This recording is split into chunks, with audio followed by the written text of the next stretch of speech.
Élisabeth II est décédée ce 8 septembre 2022 dans son château écossais de Balmoral à l'âge de 96 ans.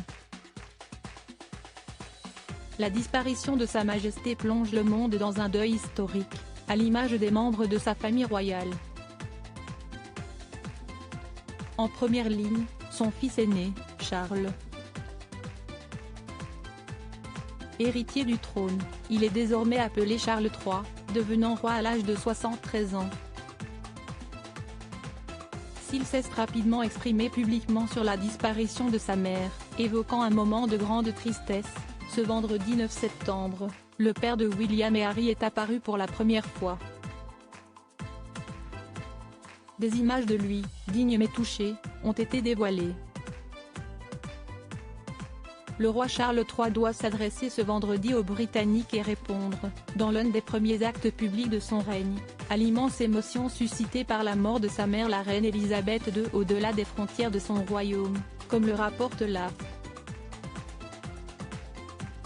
S'y est une période de deuil national qui s'ouvre au Royaume-Uni et ce jusqu'aux funérailles de la monarque, qui devraient avoir lieu dans une dizaine de jours.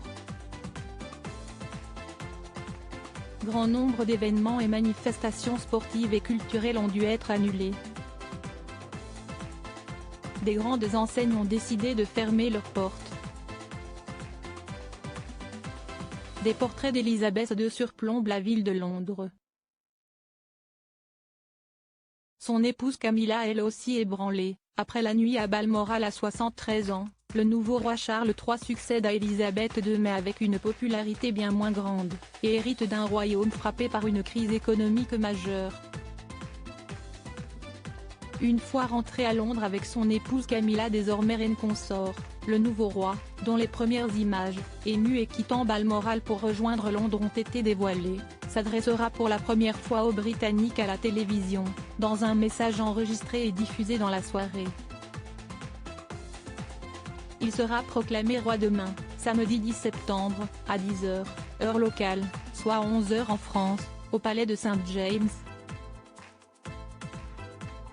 Camilla Parker Bowles semblait elle aussi très émue, après cette nuit passée dans le domaine écossais de la monarque.